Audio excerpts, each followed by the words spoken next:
A grave racial injustice was committed against 13-year-old Christopher Kapessa when the British criminal justice system decided not to prosecute Jaden Pugh, a 14-year-old white boy, for unlawfully killing Christopher about 4 years ago, on the premise that it would not be in the public interest to prosecute Jaden. Let's get into it. This is 14-year-old Jaden. He's 19 now. When the British criminal justice system says not in the public interest, it is code to remind us that the system was not created to protect and serve black children like Christopher. It was created to protect and serve white children like Jaden. We know for a fact that if Christopher had been the one who had unlawfully killed Jaden, Christopher would have been adultified, criminalized, and incarcerated. But it's always a different standard when it comes to the white race. 4 years after unlawfully killing Christopher, the coroner has found that Jaden deliberately pushed Christopher into the river. But note the word prank here.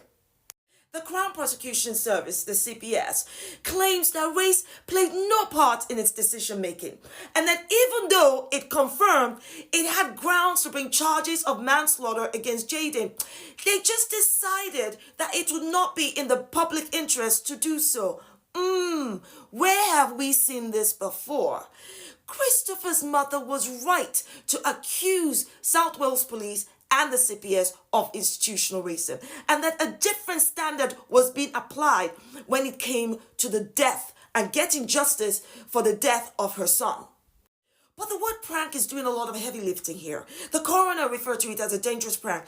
The CPS, in all of its decision-making, based it on a foolish prank. Do you know what foolish prank connotes?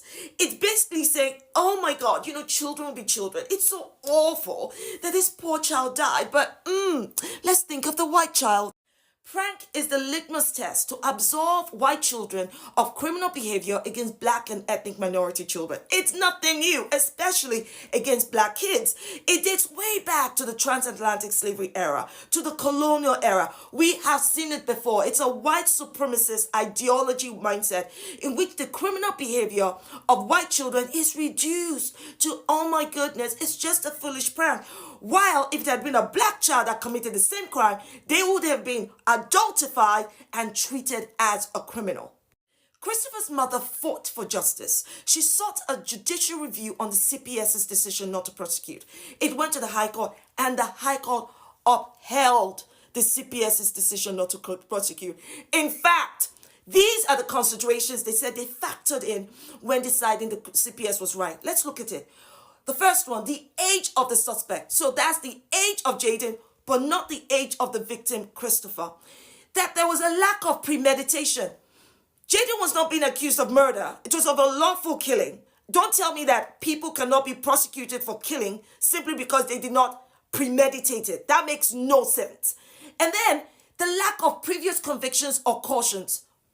And the detrimental effect on the suspect's future.